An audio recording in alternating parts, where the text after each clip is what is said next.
Thanks everyone. I'm Richard Dennis, Executive Director of the Australia Institute, and we're here today to launch a copy of the 2023 Climate of the Nation.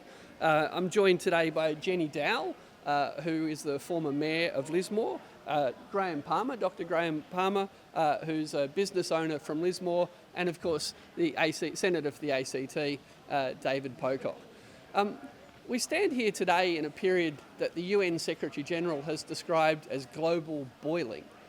Now, we know that fossil fuels cause climate change. What we also now know is fossil fuels are driving a cost of living crisis in Australia. What the Climate of the Nation report tells us is that the overwhelming majority of Australians are concerned about climate change, they think it's getting worse, and they see the link between a cost of living crisis and climate change in Australia. Not just because it's pushing up the price of food, not just because it's pushing up the price of fuel, but because it's actually pushing up the price of insurance, which is of enormous consequence for small business owners and for homeowners. Not just because the cost of insurance is going up, but because homes and businesses are literally becoming uninsurable in Australia. What this Climate of the Nation results tell us is that 75% of Australians think that climate change is making food more expensive, 75% of Australians think that climate change is making insurance more expensive, and 75% of Australians think that the fossil fuel industry should help pay for the costs of climate change. Rather than put the costs of climate change onto individual households and businesses, an overwhelming percentage of Australians, according to the survey that sits beneath the Climate of the Nation, think that it's the fossil fuel industry that should pay. So I'm now going to introduce Senator David Pocock, and then Jenny and Graham will say a few words. Thank you. Thanks, Richard. This new report highlights just how out of touch the government is when it comes to climate change. Australians are feeling the effects on their household budgets when it comes to soaring insurance premiums, and we're seeing the effects of climate change all around us. Rather than coming up with a pragmatic response that actually takes this seriously, we have a Labor government who wants to say all the right things, talk about the transition, and continue to expand the fossil fuel industry. It is so clear from this the support for the government taking this more seriously, for a much more concerted effort in terms of the transition, but also a lot more money being put into adaptation. It's one of the things that as a country we are not talking enough about, and certainly aren't funding enough, is adaptation in communities across the country. Recovering from disaster, but also preparing for upcoming climate-fueled disasters. Jenny Dowell, ex-Mayor of Lismore, now a community member and heavily involved in Lismore's emergency response and recovery after the flood. While we know that 75% of Australians understand that climate change is fueling the bushfires and floods that we are experiencing, I guarantee 100% of Lismore people know that. They know that insurance costs are going up as a result of the flood we experienced in February 2022.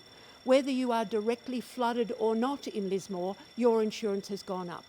People who are in the flood zone, their insurance has gone up from roughly, say, $1,000 a year up to $30,000 a year, and amounts in between that. And that is without flood insurance. Many people cannot source insurance at all, which means that they can't get a mortgage, which means all sorts of things if they can't get insurance. Our first and immediate priority in Lismore is to keep people safe. So you won't have people talking about their insurance costs off the top of their head, but you will be hearing people talking about their flood risk and the dangers of further flooding. We have a highly traumatised community that's in residence and in business. We are a resilient community and we want to bounce back. We want to make Lismore again a wonderful place to live, work and play. But all sorts of factors come into the decisions for people to stay. One of those decisions is to get affordable insurance. So we need to closely work with all government agencies to get Action on climate change, but also action on reduced insurance premiums with a statewide insurance scheme as an example. Lismore has lots of immediate needs. We need to find room for places for people to move, either to move themselves and build or buy a new house, or to relocate their beautiful old Queenslander to higher ground. We are facing at the moment flood refugees because we have people who've left our area as a result of the flood, people who cannot afford to stay because to buy a house out of the flood zone costs more than they are possibly getting in a buyback, if they are getting a buyback. Our community is in limbo, and to say that 20 months after the flood is also to say that's likely to continue for many months into the future. People who have had buybacks, as an example, are not talking about it because we've heard of the expression flood guilt, people who survived the flood or were not in the flood zone. We now have buyback guilt. Cost of insurance is just one of the factors, but also the fear of another flood is an enormous factor. We need all government at all levels to take action with better planning regimes for local government, state and at the federal level, but also for financial assistance to come in to help the communities that are currently suffering. I cannot speak loudly enough to say do not forget Lismore and all the flood communities, the bushfire communities around Australia. We need action at the immediate level, but we need action also at the climate change level as well. Thank you. I think I would begin by acknowledging the pain of all those people like my family who have suffered extreme weather events. I think looking at the problem for us, our answer or response is to gather about us our stores and our capacity and build that as far as possible, because the one thing we have learned is the repeated events slowly wear away at your capacity to respond and rebuild. And for the whole community out there, I think the future is going to be tough, and I would urge you to think now about how you're going to manage it. At the same time, and I echo the Senator's comment that it's time for government to move on with the task. The time for talk is gone. This is upon us, and we need real responses to the challenge and mechanisms to mitigate this problem. And as insurances have been a key element of the discussion this morning, I guess I'd just say that at our business we can't get insurance for flood for our stock at all. But despite that, insurance otherwise, which is mainly about fire and theft and the like, it rose 50% after the 2017 flood. So that was our 2018 premium. Following the Black Friday or the 1920 summer fires, it went up a further 38%. And after the flood now in 22, it's risen another 25%. So I'd urge those 25% of Australians that don't think insurance is rising to believe it. Thank you.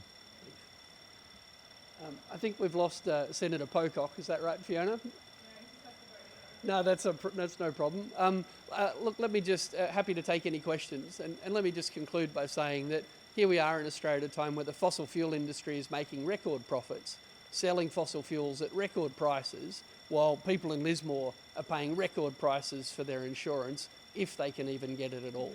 There are solutions to these problems, and they're overwhelmingly supported by the public. Any questions? What mechanism would you recommend immediately in terms of the cost of insurance, for example, for people in Lismore or elsewhere who can't afford to move? Well, we have a $10 billion reinsurance fund created by the National Party to push down the price of insurance in far north Queensland. The National Party, the climate skeptic party, looked after its own constituents with a $10 billion reinsurance fund. I don't think that's been terribly successful, but it's proof that governments are willing and able to try and push insurance prices down. And if governments aren't going to act on climate change, then they have to act on things like this. And the easy way to pay for it is with a popular, small, efficient levy on the fossil fuel industry. And how would that guarantee that insurance prices will come come down if a reinsurance fund hasn't worked.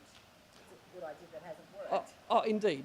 Well, I think we're going to have to look at either state provision of insurance in some communities. That is, governments are going to have to offer an insurance product because the private insurance market are likely just not going to offer insurance products.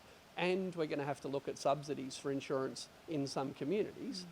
And if we're not willing to do that, then we have to reconsider our climate policies. We can't simultaneously have no restrictions on fossil fuel expansion, no carbon price, no incentive to build renewable energy, and say we're just not going to pay attention to the insurance crisis. Food is going to get dearer, insurance is going to get dearer. We know how to make things cheaper, and we know how to pay for it if we want to. But at the moment, I think Australia is living in denial. We already had subsidies for private health insurance, and I'm sure governments would argue that it's stopped it getting worse, but it certainly hasn't stopped it going up, and most people probably don't even know that they're being subsidised. Isn't that evidence that the subsidy doesn't work? Well, the subsidy works to keep the prices down. It doesn't work to make them affordable for everybody. The only way to stop this is to stop greenhouse gas emissions from going up. Let's be clear, in Australia in 2023, we're opening 110 new coal and gas projects. In Australia in 2023, industrial emissions are still rising. All of that is going to make these things worse. No insurance premium can protect people in Greece today. No insurance premium can protect people in Libya today. The costs of climate change are catastrophic. But at the same time, we can protect some people from some of the costs through insurance, but we're not even doing that. And you know, the reality is, if you can't insure a house, you won't be able to get a mortgage. There will be communities in Australia where banks will not lend. How will we fix all that? I don't have all the answers today, but what the data says and what the polling says is people want action. Well, thanks everyone. Thank you. Thank you. Thanks for watching. If you enjoy our videos, make sure to subscribe and hit the bell button to get notified when we publish a new one. See you next time.